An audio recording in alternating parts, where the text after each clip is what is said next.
मैं ये भी जानता हूं कि यहाँ की परिसर की जनता ने मुझे 14 में, 19 में और 24 में कितना समर्थन दिया है, लेकिन मैंने ये कभी सोचा नहीं कि आपने समर्थन दिया या समर्थन नहीं दिया। एक बार जब भी व्यक्ति चुन के आता है तो हर व्यक्ति का काम करना, समाज में खड़े हुए आखिरी व्यक्ति की सेवा करना, ये मुझे भारतीय जनता पार्टी ने सिखाया है, ये मुझे नरेंद्र मोदी जी ने सिखाया है, ये मुझे देवेंद्र फडणवीस जी ने सिखाया है। एक बार चुनाव हो गया, उसके बाद आप सबके होते हो। मुझे पूरा विश्वास है, अब तक मैं आपके दुआओं पर चुन के आया हूं, अगले चुनाव में आपके वोटों पर चुन के आऊंगा, मुझे विश्वास है। और मैं कोई चुनाव के लिए काम नहीं करता, चुनाव के लिए मैं काम ही नहीं करता। मैं तो रोज मैं ऐसे काम करता हूं जैसे कल चुनाव है। कुछ लोग अभी पूरा परिवार घर घर भाग रहा है, पूरा परिवार भाग रहा है घर घर। अरे भैया, काम किया होता है, इन लोगों का सपना साकार किया होता तो इस प्रकार से चूहे के जैसे भागने की आवश्यकता नहीं पड़ती। और इन लोगों ने स्कैम किया, और हमने क्या किया, भारतीय जनता पार्टी ने क्या किया, आपके दरवाजे पर मैं एसआरए को लेकर आया। ये खड़े मिलनसार के लोग, वो मिलनसार के घरों का कब्जा किसका आदमी, किसके कब्जे में घर थे, किसके कब्जे? अरे बोलो ना भैया, क्या नाम था उसका? हाँ, देखिए, अशोक भाऊ का एजेंट शोएब, उसके ताबे में वो घर थे। वो घर मैंने छुड़ा के दिए, इन लोगों के हाथ में वो घर मैंने लेकर दिए,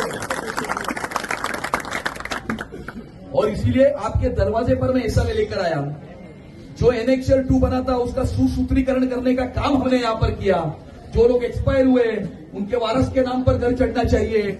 जो खरीदी बिक्री हुई है, जो जिसने नया खरीदा है, उसका नाम उसके ऊपर चढ़ना चाहिए। जो मिसिंग है, उनका बायोमेट्रिक सर्वे होना चाहिए। शुरू किया तो पता चला 5 सोसाइटी का सर्वे ही नहीं हुआ था। वो 5 सोसाइटी का सर्वे करने का भी काम हमने किया। वो बीएमसी चाल में मेरे 86 लोग अपात्र हो गए थे। उन लोगों को बेघर होने का समय आ गया था। हमने महानगर पालिका को कहकर, क्योंकि वो महानगर पालिका की जमीन है और उसमें सारे एनेक्स हो चुकी है, उनको कहकर वो 86 लोगों को भी घर देने का प्रावधान इसी एसआरए की योजना में हमने किया है। और क्या करूं, छाती फाड़ के बताऊं क्या करूं? और जो लोग स्कैम करते हैं, अपनी प्रॉपर्टी बनाते हैं, 4 नाम रखते हैं, 4 डॉक्यूमेंट रखते हैं, बिल्डर से 51,000 रुपीज में फ्लैट लेते हैं, ऐसे लोगों को आप सपोर्ट करोगे? ऐसे लोगों का आप समर्थन करोगे? यहाँ पर जू गली, गिलबर्ट हिल, धनगरवाड़ी में सबसे बड़ा धर्म ये घर है। यहाँ पर न कोई हिंदू है न मुसलमान है, सबको अपने घर की पड़ी है भैया, अपने घर की पड़ी है। ये छोटे छोटे बच्चों का भविष्य जो है वो दांव पर लगा हुआ है।